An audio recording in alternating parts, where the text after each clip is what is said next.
नमस्ते दोस्तों, Ashok commerce classes पे स्वागत है आपका।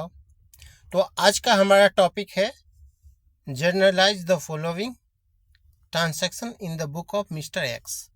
यानी कि मिस्टर एक्स के बुक में हमको जर्नल एंट्री बनाना है। तो जैसे कि आप क्वेश्चन यहाँ पे देख पा रहे होंगे, 2026 को अप्रैल 1 का दिया है question. Business started with cash ₹1,00,000। यानी कि मिस्टर एक्स ने 1,00,000 रुपया लगा के बिजनेस स्टार्ट कर रहा है।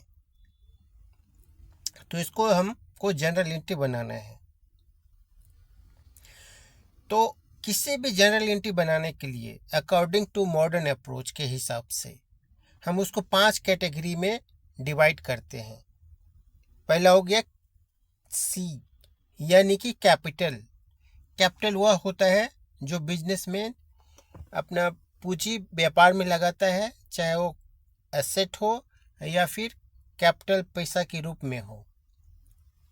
दूसरा होता है लायबिलिटीज, जिसको कि हम देनदारी बोलते हैं, यानी कि बिजनेस को कभी न कभी पैसा वापस करना होता है, जिसको हम लायबिलिटी बोलते हैं।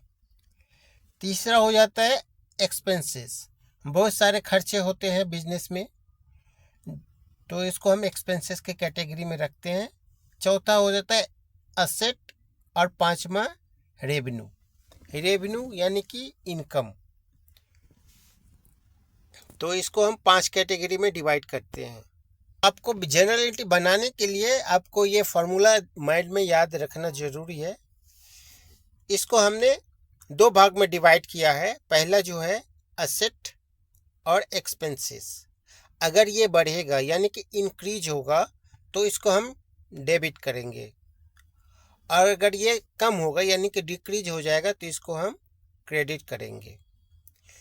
इसके ठीक अपोजिट, जिसको हम बोलते हैं LIC, यानी कि लायबिलिटी, इनकम या रेवेन्यू या कैपिटल, अगर ये इंक्रीज करेगा तो ये क्रेडिट हो जाएगा, और अगर ये डिक्रीज होगा तो डेबिट हो जाएगा। यानी दोनों का ठीक अपोजिट में है।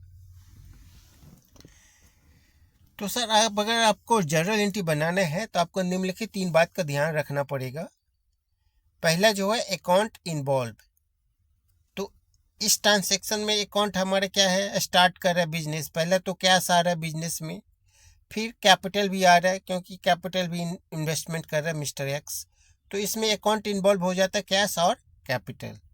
फिर दूसरा जो है नेचर ऑफ अकाउंट्स, यानी कि इसका नेचर क्या है।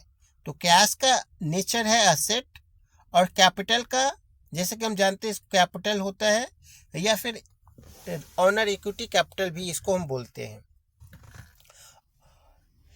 तीसरा जो आता है सर, उसको हम बोलते हैं हाउ अफेक्टेड, यानी कि किस तरह से इफेक्ट हो रहा है, यानी कि ये डेबिट हो रहा है या क्रेडिट हो रहा है, या तो इंक्रीज होगा या डिक्रीज होगा।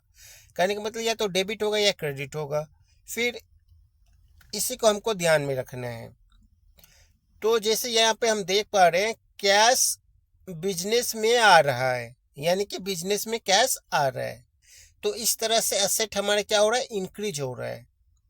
और जब एसेट इंक्रीज होता है, तो यहाँ पे हम देख रहे हैं एसेट जब इंक्रीज होता है तो फिर वो हमारा डेबिट हो जाएगा। तो कैश हो जाएगा हमारा डेबिट।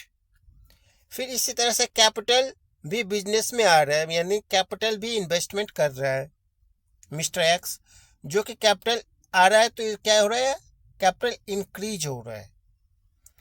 कैपिटल आने से बिजनेस में बढ़ेगा। तो इस तरह से अगर कैपिटल इंक्रीज होने पर यह क्या हो जाएगा सर, क्रेडिट हो जाएगा। यह हमारा जैसे कि जर्नल के फॉर्मेट है। यहाँ पे लिख दिए बुक ऑफ मिस्टर एक्स, यहाँ पे लिखेंगे जर्नल एंट्री, और इसका 5 होता है। पहला डेट, फिर पार्टिकुलर, फिर LF, फिर डेबिट और फिर क्रेडिट। तो पहले हम डेट लिख के, डेट फिर ऊपर में लिखेंगे पार्टिकुलर, फिर LF, इसको ड्रॉ करके यहाँ पे हम 2026 दे दिए, अप्रैल 1 यहाँ पे डेट बैठा दिए, और यहाँ पे हमने लिख दिया cash account debit to capital account, और नरेशन लिख दिए being started business with cash, और हमने यहाँ पे लैंड ड्रॉ कर दिया। यहाँ पे 1 लाख रुपया का इसका लिख दिया डेबिट साइड में और 1 लाख रुपया का लिख दिया क्रेडिट साइड में।